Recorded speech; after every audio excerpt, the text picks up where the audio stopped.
welcome back.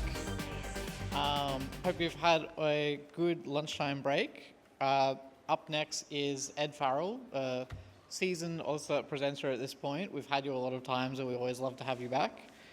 So Ed's talking through critical links, strategic and technical risk assessment of Pacific submarine cable infrastructure. Ed has over 20 years in the tech sector, and he owns his own business of Mercury ISS. Yep.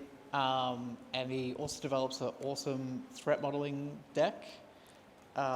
They gather a lot of dust on people's desks, I'm told. Mine is well worn. I very much love it. Excellent. So can I please get a massive round of applause for Ed? Oh, well, good afternoon, OzCert, and welcome. So this is a bit of an agenda for what we're going to try and pack into the next 40 minutes, and a bit about us and my business, my team. And myself as well. So a bit about me. I've been running Mercury now for 11 years. I was also lecturing at UNSW Canberra, the Defence Force Academy, for a while. Historically pen tester. I do weird, wonderful, random research as well, and I was also on the IC2 Board of Directors last year as well. Concurrently, 17 years with the Army Reserve, and somewhere, somehow, I also managed to fit in a bit of free time to speak here at OzCert, which, thank you for having me again. It's great to be here. So, why this talk, and just probably a bit of a preamble to this talk, and I'll evolve over time as we go through this. This started turning into less of a piece on submarine cables and more of an evaluation on how we think and how we actually analyse our problems and study what's going on. There was also, for me, a sizable reorientation from, hey, let's do technical hands-on keyboards stuff to, well, okay, what are the so what's and what do we extrapolate at different levels of encapsulation above technology. There's also methods and processes with how we think, and this was interesting to reflect on from a purely a Western approach to thought and analysis, where if you have a look at this from a gamification standpoint, the way we often think in the West is very much like chess, which is we have our goal, get the other side into checkmate, through cert movement, which means that we are focusing on the king, and that is our concentration. However, if we consider this against, say, other parts of the world, games such as Go, which are a little bit more fluid and focus on encirclement, as opposed to focusing, is another way to approach this. And so the key piece that I'm hoping you get out of this is keep asking that so what question when you are going through any challenges or scenarios or any gamification of anything. As always with my slides, QR code goes to a report that my team and I started working on about 2024. I'm glad none of you are trusting QR codes. But this was a phone call I had from a journalist who was asking about a number of sensationalized pieces that were published on submarine cables and how they would actually factor into any future conflict. And it was just, that's not really how I would actually tackle this problem or how I would be conducting any sort of attacks. Concurrent to that, we also, our company at the time published a report on defence industry and the defence industry support program, where if we looked at our defence infrastructure, communication systems are heavily based over in the United States. So these include things such as MX records for Office 365 or G Suite, or even just other hosted services. And so if we were to go into any stage of conflict or competition, we have communications between Australia and the United States traversing the Pacific in order to do things like send emails for ordering components or for any logistics activities. So there is still a heavy dependence on we have to communicate overseas to achieve an effect. But we're also seeing the Pacific play an even bigger role in geopolitics. If you've studied anything in the last 10 to 15 years with, say, Bougainville, the Solomon Islands, Fiji, Tonga, a lot of these countries are now becoming strategic pieces in any competition that exists between the West and the East. Another piece as well is a domain that I've done a lot of work on is what I call proximal attack surfaces in critical infrastructure. So we are now starting to see, for example, if you've seen any of my work in this space, our capacity to attack systems from the internet is becoming less and less of the attack surface. I have a real interest in, okay, well, what are some of the other scenarios that don't necessarily involve targeting things over the internet from an external standpoint, but also don't also involve an actual direct physical access through social engineering an individual or through actual what we would call kinetic effects. So a lot of this is focusing on the threat and the threat actors that are there, but it's also what's our avenue to actually understanding that.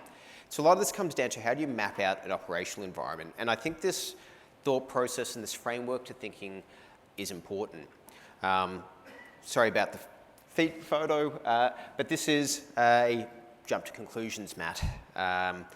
One of the things that probably really struck me when we started our analysis was that a lot of people would jump to the conclusion of, well, the cables are going to get cut in the event that we go to war.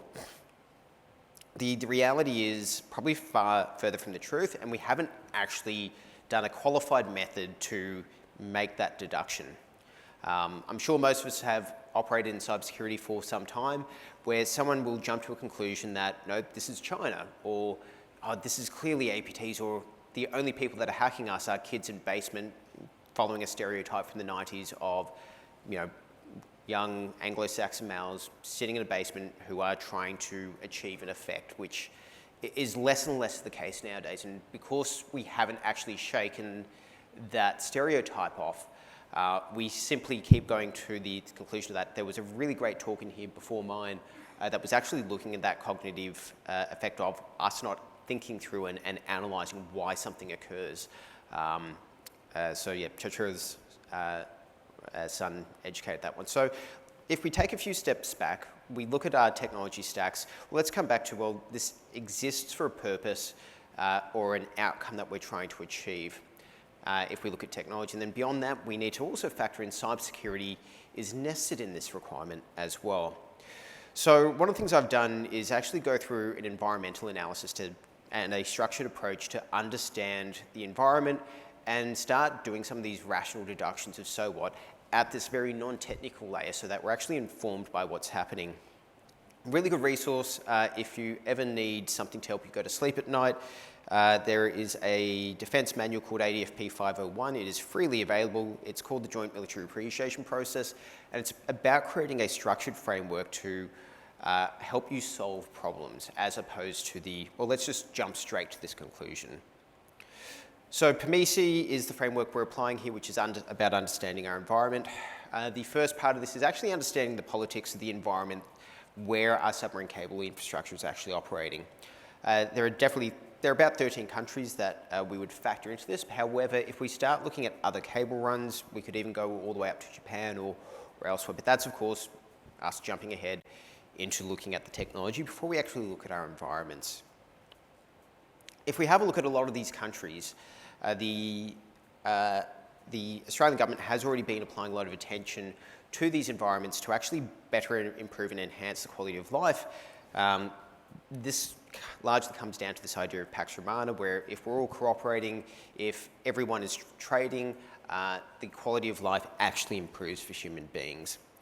But of course, if it's not coming from a single hegemon, this starts to create competition, which then gets played off with each other. And this is something that we have been seeing in terms of international relations now for about the past almost 20 years.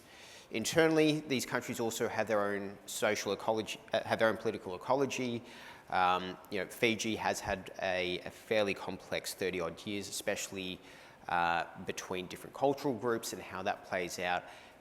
in the political situation, and the same is also with the Solomon Islands, which has also had a very complex period. Same with with Papua New Guinea, where you actually have multiple different cultural groups with different languages, all trying to coordinate and work together. From a military standpoint, for us as Australians working with the United States and as part of the AUKUS relationship, there is a strategic importance to these supply chains. They facilitate logistics and fundamentally our communications infrastructure, but also supply between both environments. We have a look at our own national critical infrastructure. I think we've been having some troubles with fuel recently, maybe. Anyone pumping diesel? Maybe. So logistics are important to us. What does the island chain between us and the United States look like, and how does that play out from supply and logistics? There's also broader military cooperation. How do we work together? There's some really cool articles by James Mattis, by former Secretary of Defence and General James Mattis, where he actually starts exploring the value of that cooperation in order to achieve strategic outcomes. But the reality is the 13 countries I mentioned largely have non-aligned postures with any particular alliance. So that also starts coming into our interrelationship as well. Although there are, of course, exceptions behind that. PNG now has a much stronger relationship with Australia, courtesy of the NRL. But on top of that, we've also had a fairly strong political and Commonwealth relationship, for example, with Fiji as well. So if we also build this out into the economics of the region outside of Australia and New Zealand, outside of Australia and the United States, often the 13 nations I mentioned before, narrow economic bases, limited domestic revenue and approaches, and fundamentally reliant on tourism economies. Whilst we are contributing development funding, the economic situation isn't as prosperous as, say, places such as the United States. There are certain resource industries that are contributing, but once again, it's not enough for them to project outside of those environments. On top of that, we also have the technology and the communications environment on screen there as well, which I'll talk to a little bit later, but also the social groups, the different linguistic groups that actually exist within each country, and then individual social challenges. This includes regional diasporas. So, for example, in Fiji, you have a very strong diaspora of Indian Fijians who went over there as part of, to contribute to the development of the plantations. And similarly, in other parts, you also have Chinese diasporas in each location that are facilitating merchant class. But expand beyond that, you start seeing in some of the social environments fairly similar conditions that we have in parts here in the West of youth unemployment, social unrest, and also struggles with social resilience, especially in an interconnected age. As I said, we've also got considerations from an information standpoint, different narratives, communication mechanisms, but even local leadership and cultural and social structures that probably aren't consistent with our own views in a Western liberal democracy. We've also got the actual infrastructure itself, different settings between rural and urban environments, even greater urbanisation, different communication mediums, power dependencies, and also how do you actually conduct transport in these places. The environment also consists of 1/3 of the world's landmass, mostly maritime, but also we have the environmental challenges, ring of fire, with volcanoes and earthquakes, through to cyclones and heavy rain. And we also have the demands of climate change and second and third order effects of humanitarian issues that pop up as a result. And then finally, within PMESII, we also have the considerations around time, including seasonal influence, its impact on communications infrastructure, and also the concept of time and space. So this all starts to contribute to a really complex environment before we even start looking at technology. And so what about this? Well, it's complex, but these then start to have direct influences on our technological environment. This analysis was also done done some time ago, so it's changed even more since then, and is continually evolving. So if we start jumping ahead of that, we start looking at why we came here, which is trying to understand communications infrastructure. So if we have a look at our communications between both locations, so between all these 13 countries and then between Australia and the United States, we have several mediums with which to communicate over. We of course have the cables as mentioned, but we also have low Earth orbit satellites and other satellites through to HF radio. Of course, what's the so what here? Who is using a HF bearer to communicate between Australia and the United States? You are. Yep, HF works. You must be running a numbers station. Amateur radio. But once again, if you have a look at the actual bandwidth, I don't think you're downloading funny cats from Los Angeles. No. Can you play Doom? Maybe. Not particularly well. But of course, once again, radio, satellites, we also have weather considerations as well. Other thing to think about with communications mediums in this space is, well, where are we talking to? Are we just talking purely to the 13 countries I mentioned in scope? Are we talking to Australia and New Zealand? Are we factoring in Japan?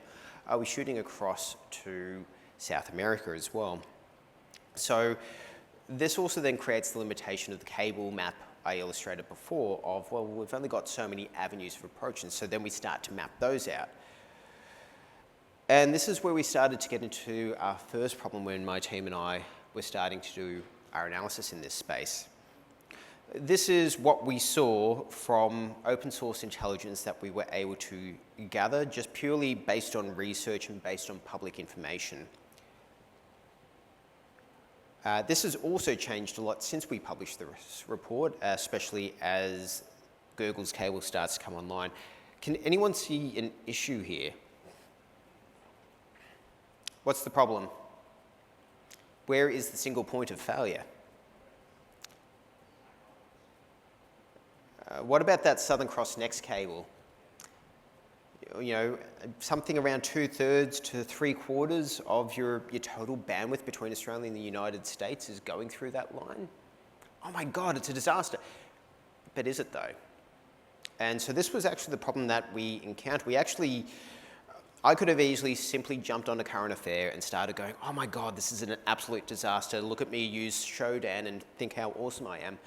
But as we started to actually probe people and say, hey, look, is this real? We don't think it is. Well, we need to actually start off with a more factual view. And we started collecting a little bit more information on this. We started identifying, well, actually, we've got more redundant paths. We also have other avenues with which we can communicate across. It's not as bad as you think. They also started talking about design capacity and activated bandwidth. And so as we started diving further into that Southern Cross cable, the two Southern Cross cables actually represented a lot less of an actual issue. But this is the other issue as well. We can easily route through Japan, which talking to a few SMEs in the space was one of the considerations they had.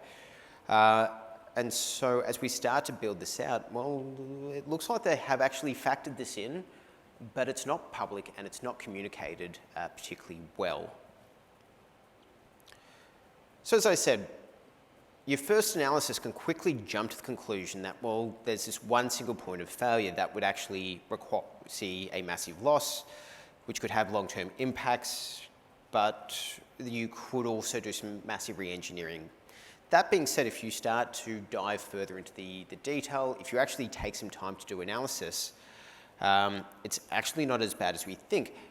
But that is if you are thinking, as an Australian trying to talk to the United States, what if you are in New Caledonia and you only have a single cable, or if you are in Fiji and you've really only got two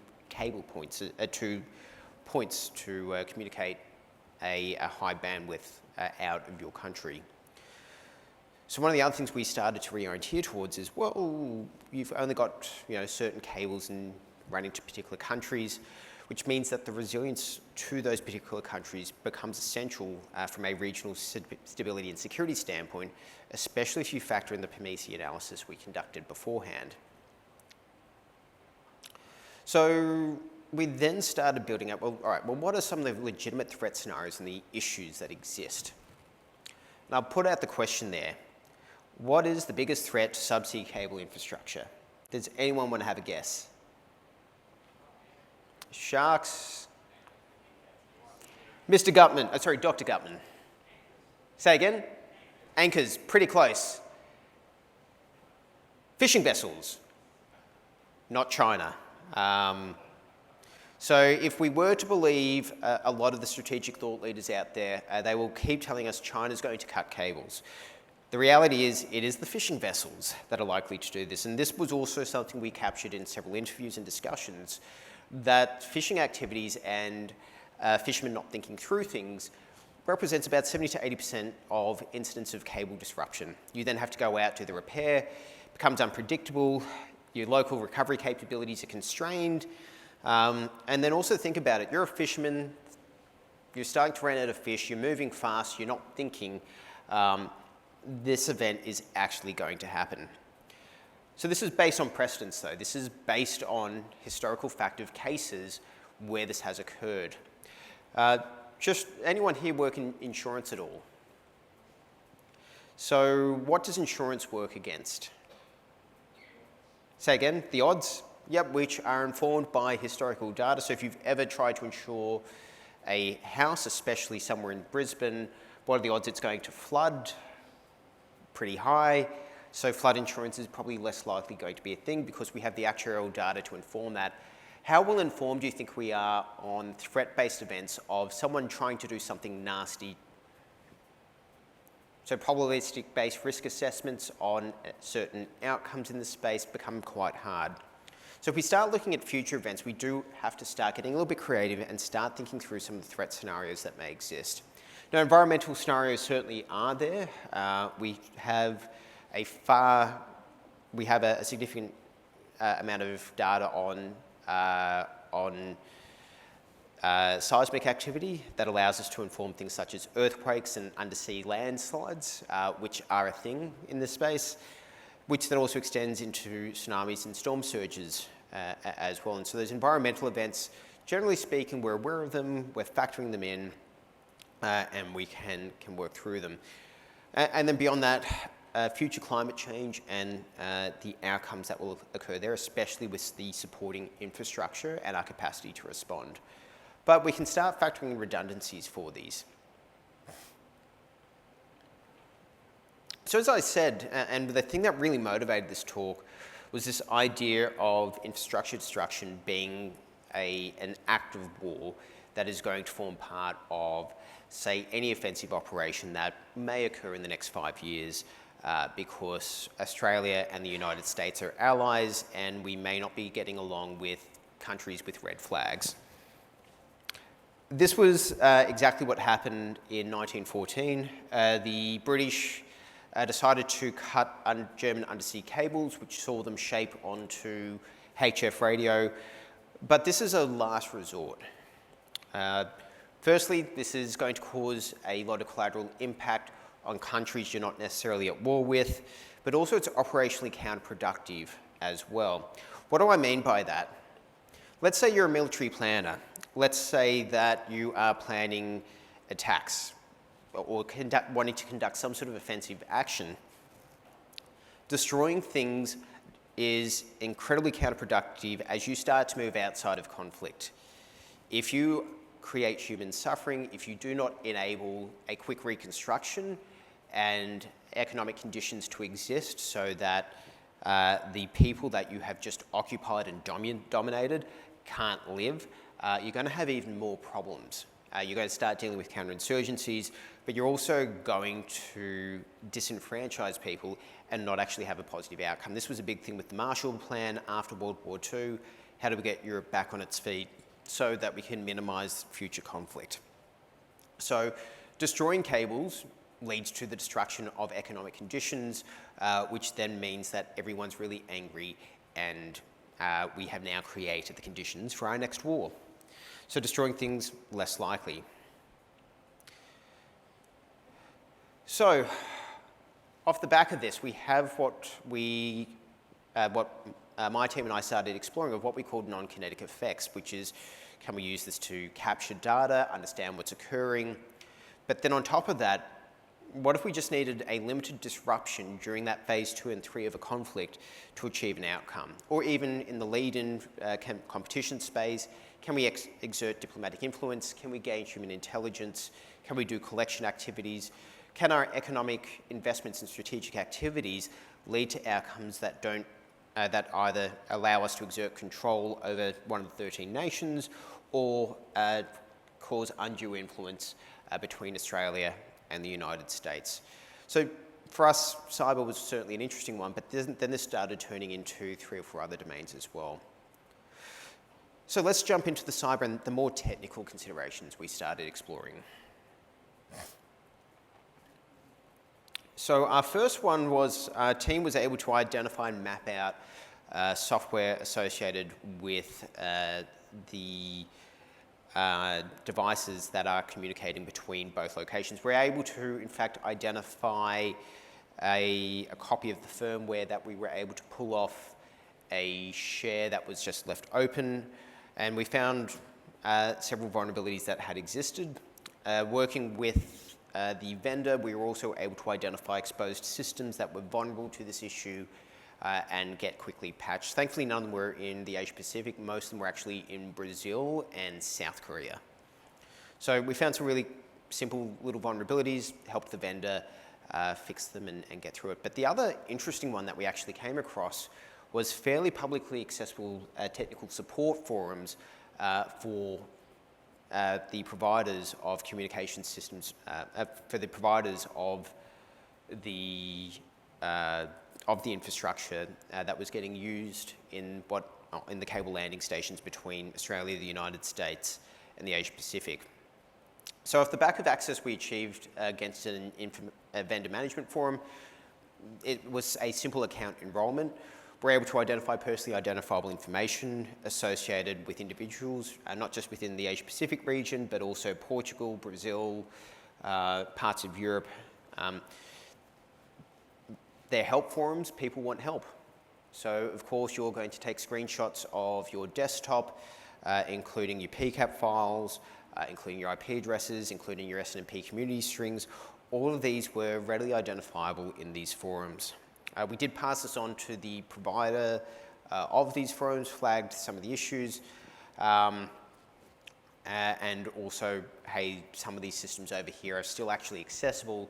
If you really wanted to, you could actually do some SNMP messaging to several systems. But our other one was also what we would classify as a proximal attack. So this is a cable landing station in Fiji. I was able to get within about 100 meters of the Fiji cable landing station, which if you come back to our original analysis of the Southern Cross communications, the Southern Cross cable between Australia, Fiji and the United States, historically, we were thinking this is about 60 to 80% of the communications infrastructure between both countries. This particular site, Google Images actually had someone take a lot of photos around the facility. But on top of that, at a range of about 100 meters, we were seeing insecure protocols. We were seeing CDP packets getting communicated in clear text. If we were doing something besides listening, we would have also been able to interact with things such as air conditioners and OT systems in the environment. We also saw Windows terminals as well, communicating and beaking out. So whilst we didn't do active exploitation, the reality is we're able to get fairly close to that facility and possibly achieve an effect without any detection. So for me, this was less about, oh, here's this excellent technical bug that we've discovered, and more of an exercise in what I would call first principles thinking. How does this turn into an outcome that we might be able to exploit against a target? And so I think my big one was, whilst we got broadly advised of, hey, the initial data set of these are actually critical points of failure was incorrect. We haven't actually seen formal qualified analysis that's quite public to say these are the points where you actually have redundancy, but also where you don't have a single point of failure in terms of capacity. One of the other observations as well is that even if we could achieve any effect between these two locations, countries such as 13 that we mapped out, Australia and the United States, do need some degree of communication sovereignty. What happens if your communication between country A and country B actually fails? On top of that, international engagement. This wasn't just about cyber or technical outcomes, but you also have human influence. You also have diplomatic influence that can have follow-on second and third order effects at a very technical level. There's also the role of service providers, both in terms of patching and providing effective security controls to support these environments. But I mean, even just beyond that, it starts to enable a curious exploration in terms of our social environment and its role on technology and influence. I think that was one of the other ones that we saw, both from a technical forum support standpoint, but also, you know, if we can perform some undue influence in any of these places at a very social level or even a key decision maker level, that actually has that could potentially have negative outcomes in our subsequent communications between, say, Australia and the United States. And that's me just a few minutes ahead of time. Look, folks, thank you so much for coming to this talk. Thank you for just committing the next 2 days to your own professional development. And I think we have time for questions. Thank you.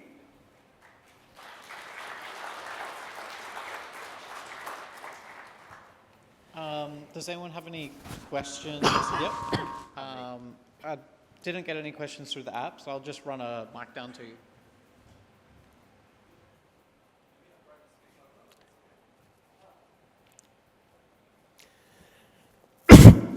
Pardon me, sorry. So typically we tend to hear in the government spaces that, oh, we have a secure line open now, the governments are talking to the government. So from your analysis, I don't know how far that's true, but are these secure communications again dependent on these cables, or they have some mechanism for governments to talk to? So your question is, does communications between governments occur across those lines? Or any other channels? So if I was a communications planner for governments, I would actually factor in multiple redundant pathways, including HF. And if you actually have a look at that, you know, there are still HF stations that exist around Australia, the United States, to facilitate point-to-point communications in the event of degradation, even in terms of satellites. They do exist. I'm going to leave that there, though.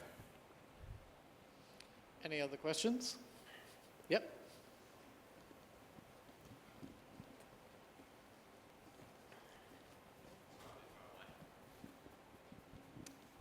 Thank you. Just wanted to pick your brain a bit, specifically with I guess with the new electric vehicles and smart vehicles coming into Australia, and those vehicles and how assets are now being used as weapons or leverage. Mm-hmm. Just wanted to pick your brain and get your thoughts on like electric vehicles and vehicles in general and where that's heading. Thank you. Interesting. So yeah, jumping off onto I guess you could say a separate topic, come back to the analytical framework I was talking about there. I think a lot of people are going, oh my God, this system talks to China. Oh, this is so terrible. This is so evil. And we've got all these problems. And you see a lot of that rhetoric also in security cameras as well. I would actually present you an alternate hypothesis on that, which is, you know, people aren't necessarily writing backdoors for a military effect. Certainly in the case in certain vendors in China, there is actually a requirement, but also there's what I call the rat catcher syndrome, which is people just write these in for subsequent on-sell for things besides government requirements. Or even Felix Linder did a really good talk on Huawei communications equipment for an extended period, and you know, there were all sorts of bugs and issues and you know, backdoors in there. These weren't mandated backdoors in those cases. It was just actually really no one objects to swearing. It was just really shitty development. And a lot of that you could even put down to, well, you know, Western culture has actually been able to build out development cultures to a place where it's okay now. You know, China's just getting started in that space. We could talk about an anthropological consideration around that for ages. My view there is, even come back to how we do IoT technology builds. We've got to get this out the door. We've got to get it done fast. So I wouldn't attribute to malice what we can readily attribute to human fallibility. Yep. Colby is getting his steps up today. It's all right. We've still got time.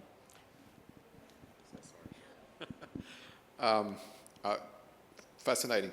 I didn't even think of the submarine cables and doing analysis on that and so forth and risk assessments, but you mentioned HF. Obviously, I'm an amateur radio guy, but where does satellite fall into space now? Because it's getting pretty busy up there. When it comes to HF, you're talking about ionospheric conditions and sort of stuff. It might not actually be that reliable as such, but I just want your thoughts on that. So it comes back to what are you trying to achieve from a communications effect? And the analogy I'll use here, there's this really great meme of Apollo 11 took like 20 photographs on the moon or whatever it was, or as many photographs as a group of girls will take before they go out for a night on the town. I think there's also considerations around how much do we genuinely need to communicate? And I think in the technology age, we've gotten very obsessed with being constantly in contact. What happens if you don't text your wife every day, or a significant other? Sorry, I don't know your situation right now, but if you think about, if you are not in constant contact, there is something wrong with you, and I think that's also a psychological thing that we need to reorientate away from. There's probably going to be a point where we are going to be degraded in our communications. Everything's okay. Just, don't panic. Great question.